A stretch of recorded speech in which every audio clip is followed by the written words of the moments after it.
নমস্কার বন্ধুরা, সকলে নিশ্চয়ই ভালো আছেন, সুস্থ আছেন। আমার আজকের রেসিপি হচ্ছে গন্ধরাজ চিংড়ি পোলাও। এই রেসিপিটা যদি ভালো লাগে অবশ্যই রেসিপিটাতে একটা লাইক করবেন, শেয়ার করবেন এবং নতুন বন্ধুদের কাছে অনুরোধ রইল চ্যানেলটাকে সাবস্ক্রাইব করে নিয়ে আমার পাশে থাকবেন। আর সাবস্ক্রাইব বাটনের পাশে যে বেল আইকনটা অবশ্যই সেটা প্রেস করে দেবেন, তাহলে আমি যখনই কোনো রেসিপি আপলোড করব আপনাদের কাছে সাথে সাথে তার নোটিফিকেশন পৌঁছে যাবে। এটা কিন্তু দারুণ খেতে হয় আর খুবই সুন্দর একটা সুগন্ধযুক্ত খাবার গন্ধরাজ চিংড়ি পোলাও। আর খুব সামান্য কয়েকটা উপকরণ দিয়ে তৈরি করা এই সুস্বাদু একদম রেস্টুরেন্ট স্টাইলে তৈরি করা গন্ধরাজ চিংড়ি পোলাও। এই রেসিপিটার সাথে কিন্তু মাছের যে কোনো আইটেম ভীষণ ভালো লাগবে, মাছের কালিয়া, কোরমা কিংবা রেজালা। নতুন বন্ধুদের স্বাগত জানিয়ে পুরনো বন্ধুদের পাশে থাকার জন্য অনেক অনেক ধন্যবাদ জানিয়ে শুরু করব আজকের recipe. Welcome to Mimi's recipes. চলুন দেখে নিই কীভাবে তৈরি করছি। আমি ভাতটা বাসমতি চালের ভাত তৈরি করে রেখে দিয়েছি।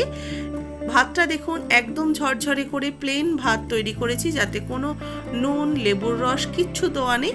তবে ভাতটা কিন্তু আমি 80% কুক করে রেখেছি। ভাতটা করে নিয়ে একটু ঠান্ডা করে রেখে দিয়েছি। এবার আমি নিয়েছি লেবু পাতা, গন্ধরাজ লেবুর পাতা 3-4টে নিয়েছি। তার সাথে নিয়েছি একটা গন্ধরাজ লেবু, 4টে কাঁচা লঙ্কা আর 5-6 কোয়া রসুন। এই হচ্ছে এই সুন্দর রেসিপিটার উপকরণ। এর সাথে আমি পেস্ট করে নেব কাঁচা লঙ্কা আর রসুনটাকে।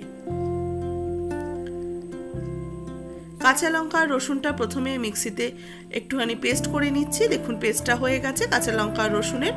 এবার কড়াইতে দিয়ে দিচ্ছি হোয়াইট অয়েল 2 টেবিল স্পুনের মতো। তেলটা একটু গরম হলে এর মধ্যে দিয়ে দিচ্ছি 2 টুকরো দারচিনি, একটা এলাচ আর 2-3টে লবঙ্গ। ফোড়নটা একটু হয়ে গেলে এর মধ্যে রসুন আর কাঁচা লঙ্কার পেস্টটা দিয়ে দেবো।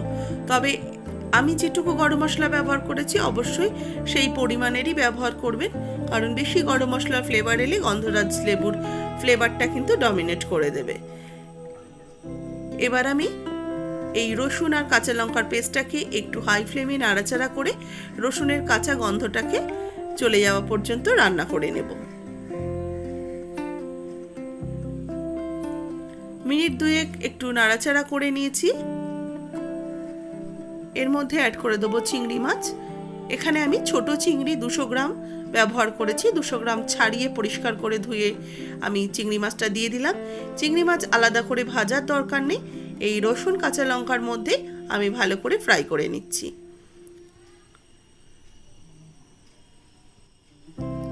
চিংড়ি মাছ থেকে বেশ খানিকটা জল বেরিয়েছে। একটুখানি জলটা শুকিয়ে গেলে এর মধ্যে অল্প একটু লবণ অ্যাড করব আর দিচ্ছি অল্প একটু গোলমরিচের গুঁড়ো।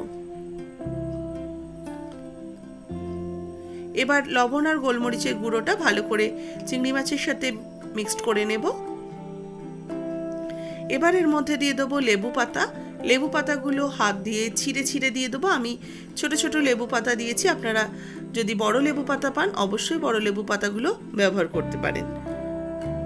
লেবু পাতাগুলো অবশ্যই করে হাত দিয়ে একটু ছিঁড়ে ছিঁড়ে দেবেন, তাহলে গন্ধটা কিন্তু খুব সুন্দর চিংড়ি মাছের মধ্যে চলে যাবে। একটু মিক্সড করে নিয়ে করে রাখা আগে থেকে বাসমতি চালের ভাতগুলো দিয়ে দিলাম। এবার ভাতটাকে সবকিছুর সাথে ভালো করে প্রথমে একটু মিশিয়ে নেব মিডিয়াম টু লো ফ্লেমে রেখে।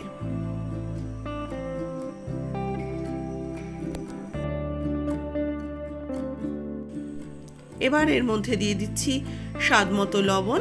আমি কিন্তু চিংড়ি মাছে একটু লবণ অ্যাড করেছিলাম। দিয়ে দিচ্ছি গোলমরিচের গুঁড়ো 1/4 টিস্পুন আর দেব স্বাদ মতো চিনি।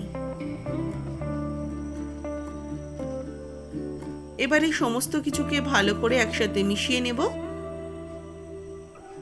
লবণ, চিনি আর গোলমরিচের গুঁড়োটা ভালো করে ভাতের সাথে মিশিয়ে নিয়ে এবার আমি ফ্লেমটাকে হাইতে রেখে ভালো করে ভাতটাকে ভাজা ভাজা করে নেব।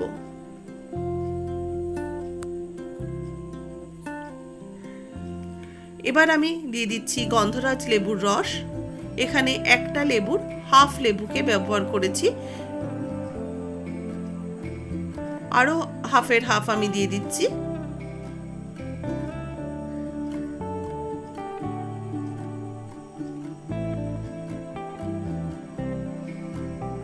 এবার গন্ধরাজ লেবুর জেস্ট দেব। ঠিক সবুজ অংশটা আমি এরকম গ্রেটার দিয়ে গ্রেট করে একবার করে গ্রেট করে আমি দিয়ে দিচ্ছি। দেখুন হালকা একটা সবুজ অংশ উঠে আসছে। এটা কিন্তু বেশি ঘষা যাবে না, লেবুর গায়ে থেকে যেন সাদা অংশটা না বেরিয়ে আসে সেটার দিকে নজর রাখতে হবে।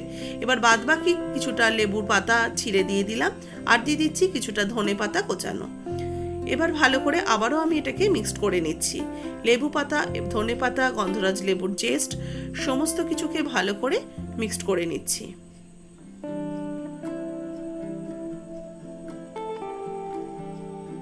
এটার মিক্সড করা হয়ে গেছে। এবার গ্যাসের ফ্লেমটাকে অফ করে আমি ঢাকা দিয়ে 10 মিনিট রেখে দিচ্ছি স্ট্যান্ডিং টাইমের জন্য। 10 মিনিট পর ঢাকাটা খুলে নিচ্ছি। এবার আমি এটাকে হালকা হাতে একটু নাড়াচাড়া করে নিচ্ছি। আমি কিন্তু আগেই গ্যাসের ফ্লেম অফ করে দিয়েছিলাম। এবার এটাকে সার্ভ করে নেব।